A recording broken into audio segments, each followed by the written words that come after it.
Well, joining me now is Andrew Barker from the Centre for Economic Development of Australia. Andrew, thanks for your time. I know you've got a report out today which says the government shouldn't be funding these sorts of projects. Instead, they should be enabling them. Just explain what you mean here.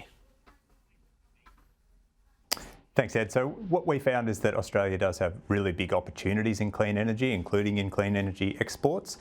And the government is supporting those projects through funding. But when we speak to the project proponents, they're having trouble getting these projects off the ground because they're running into barriers through things like cumbersome planning and permitting requirements, lack of skills, and a lack of coordination, including around community consultation. So what we argue is that first the government should look at enabling and guiding developments through reducing those barriers, and enable then the private investment to come on board in response to those commercial opportunities. So is this Future Made in Australia strategy a little bit misguided? Is it in a way a kind of return to that old protectionism? So we haven't seen all the details of the Future Made in Australia strategy yet. I mean, the Treasurer has clearly said it's about enabling private investment, which is more positive. And certainly the consolidation of a lot of different schemes is a good thing. We note in our report that there have been over 30 federal and more than 50 state and territory programs supporting hydrogen development. And so it's very hard to see that the money is going to the best places. So having an umbrella can help. And as I say, the Treasurer said it's about incentivising private investment, but a lot of the announcements we've seen, as you were just mentioning, have been around subsidies or loans. And so when the government chooses to do that, it's really important that it has clear objectives, deep analysis, and it's transparent about that so that taxpayers are getting the best value for their money, and also evaluation and a willingness to stop funding non-successful ventures.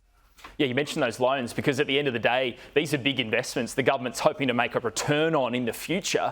But is there any better ways out there to encourage companies to build green energy projects in Australia?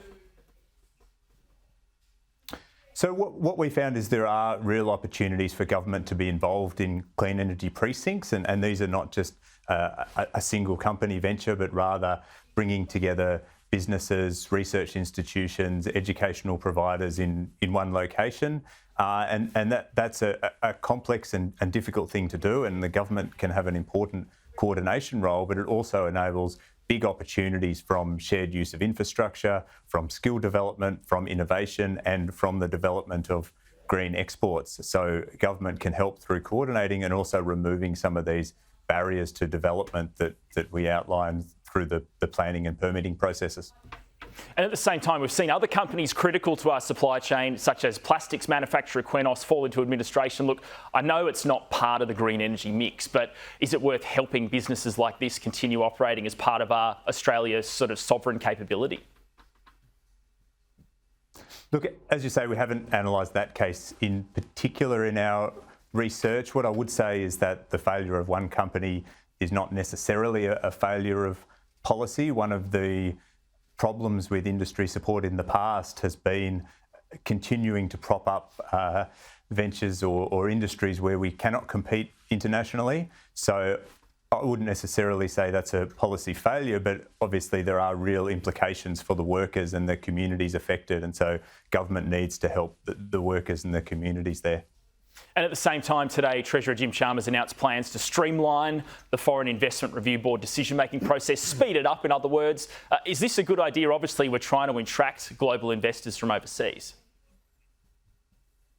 So foreign direct investment brings really big benefits to Australia through providing the capital that we need for these clean energy opportunities, for example, bringing new knowledge and skills and spillovers to the local economy from that. And also foreign direct investment, unlike portfolio investment, doesn't just leave the country when things turn bad. They're here for the long run. So it's really something positive. So moving in the direction of enabling foreign direct investment, making it easier for trusted partners is certainly a step in the right direction. We'll have to see with the implementation how it actually works out in practice.